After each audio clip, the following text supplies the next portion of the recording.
Good evening. This is the Elliott wave update for the NASDAQ 100 for Monday, July 18th, 2022. Beginning here in the NASDAQ, kind of an interesting day, not a real easy trade first thing this morning. As we kind of came in, as expected, they continued to buy into the market overnight and then pretty much fought back and forth in the initial session, the initial hour this morning. And it took quite a while, actually. I think it took about 2 hours, 2.5, maybe even 3, before Apple came out. And Apple came out and gave a little bit of an adjustment, a little bit of a warning to say, hey, we're not going to hire at the same schedule we thought we would. We're not going to be doing salaries at the same levels we thought we would. We're kind of going to guide that a little bit out here, right now. And the stock immediately turned and dropped. Pretty much dropped over $3. So what that did for our count, initially, again, nothing. I'm counting a minor fourth wave. So on the daily chart, there are no changes, but I have added, and they're not cast in stone, but I'm doing it just to show how on one count, very clean can be done. Now, if this happens to be the case, so in other words, A, B, C, D, E, done, did not break above or below the trend lines, the channels, and that keeps in place a very clean triangle pattern. What would need to happen if this is the case, because it does not necessarily agree with the S&P. The S&P, the B wave is still out. I mean, the B wave's here, but it's still a C wave up to here. Now, otherwise, I'm going to have to count it a lot differently in the S&P. But anyway, here in the NASDAQ, I can count it as complete. But if that's the case, see this? Come on, guys. Right there. Okay, we've got the 8, the 20, and the 4 all kind of grouped together right where the market closed and finished the day. So, big thing is, now we're opening basically unchanged. So they're going to sit here and play this game all night to see who's going to play this game better. Are we still buying because of Apple? Are we still buying because of Google? Are we still buying because we got these earnings coming in? Are we now going to buy because we do have a couple of reports coming out tomorrow? And we have Tesla. So Tesla immediately is going to start out higher because, well, those earnings, whatever the situation is. I don't think Tesla's going to come out any much different. And they might report, but they're not going to be able to sustain. And they're going to talk about people and the number of people in the plants and how much they're going to hire or not hire, et cetera, et cetera. In any case, this would change very dramatically. So what would have to happen is it continues to thrust. So basically, I put it up like this because I wanted to demonstrate, and I'll just drop quickly down to that hourly chart so we can see it, see how it's sitting on the hourly chart, and then determine again what our situation is. This could be the top of that E wave, right? A of E, B of E, 1, 2, 3, 4, 5, done, drop. So we can see that once it got started and it broke, the 8, we accelerated, broke the 20, we accelerated even more, broke the 50, came back up and got it. But then when it broke it, it accelerated, broke this 200 SMA, dropped down pretty quickly, broke the EMA, came back, found its support at the EMA, came back up to finish right at that, on the hourly chart, the 200 SMA. Now, these have to hold if we're going to see a rally back and then another drop to finish a D wave. And that would be likely to hold within, I would think, probably 11,600-ish, 650 down to 600. I think that would hold, and then that would put in a D wave. Then we rise in an E wave and head back towards this. Now, again, I know a lot of people trying to balance this against the Fed meeting next week, against earnings. It's the majority of the bigger companies is next week, and we have Tesla tomorrow. But I decided what I'm really going to do is I'm going to stop trying to fit my count into how the market may or may not react to what's coming, because I've been doing that now in my head since last week, when I thought, okay, well, we've got these important figures coming out. They seem to want to buy the market, but they're going to show inflation. They didn't show inflation. We reacted to that inflation, but they ignored what the reality was telling us more than once in favor of, they already had their expiration plans in place.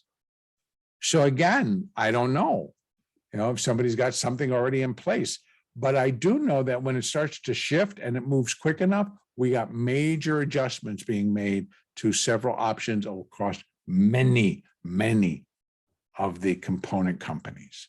So that if Tesla starts the apple cart and gets it all upset and it starts to continue to go down, and we start to break below the hourly 200, and we break below support at 11,740, and we break below actually this one, which would be 11,479.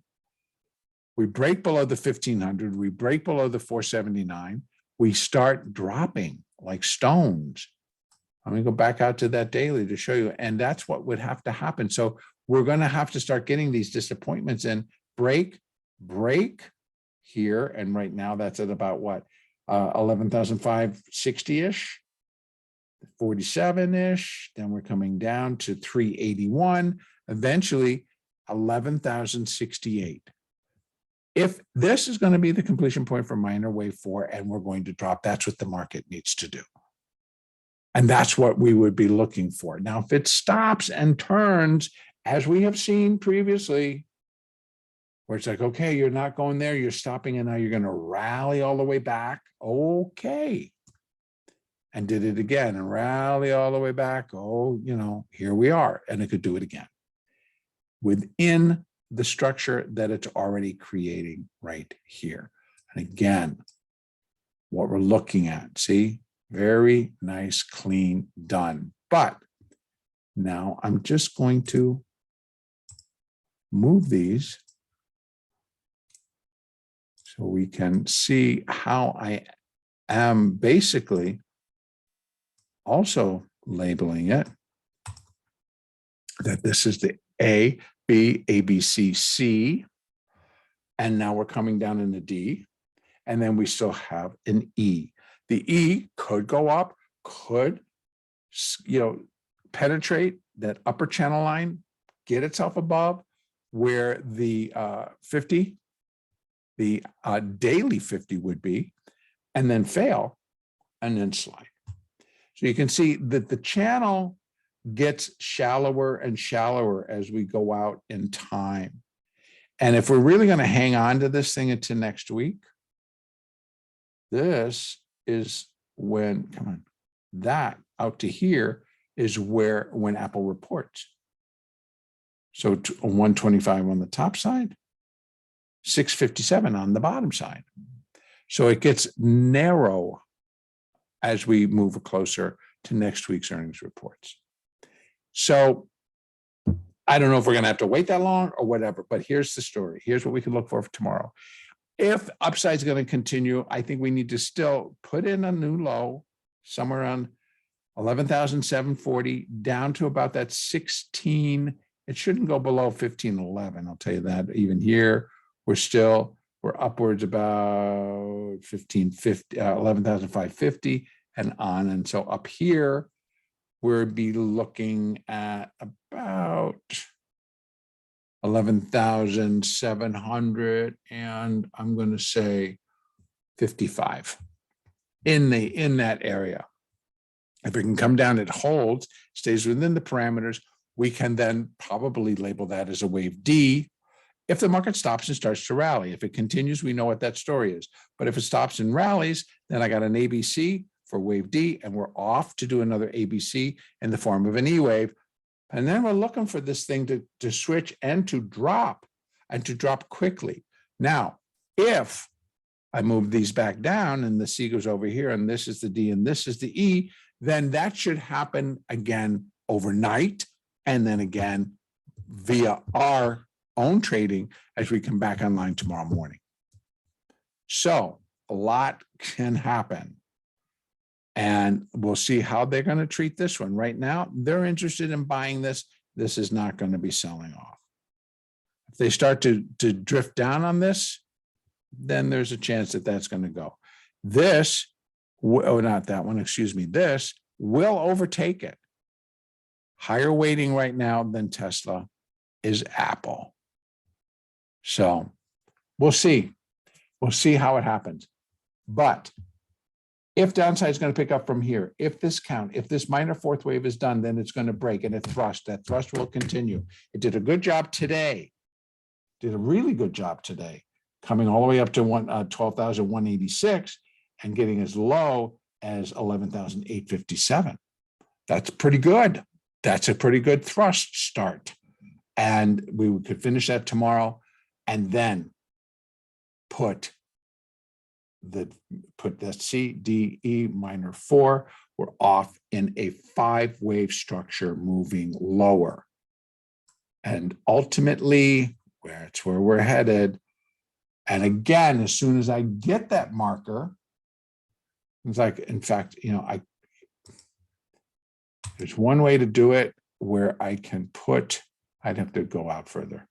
I will connect it to here to give us those levels coming off, but they tend to wrap themselves around here for that minor and down a little bit to like the 500.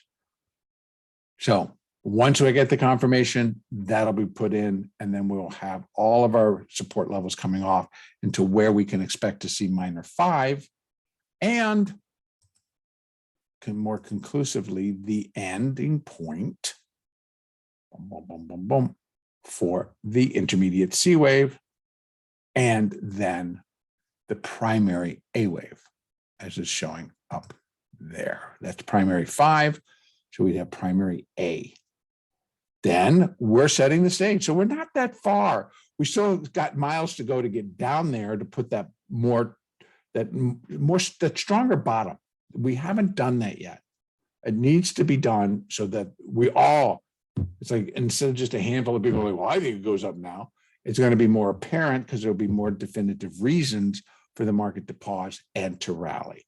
Right now, we got too many things hanging out that could just upset the apple cart. So again, tomorrow, either direction works for me.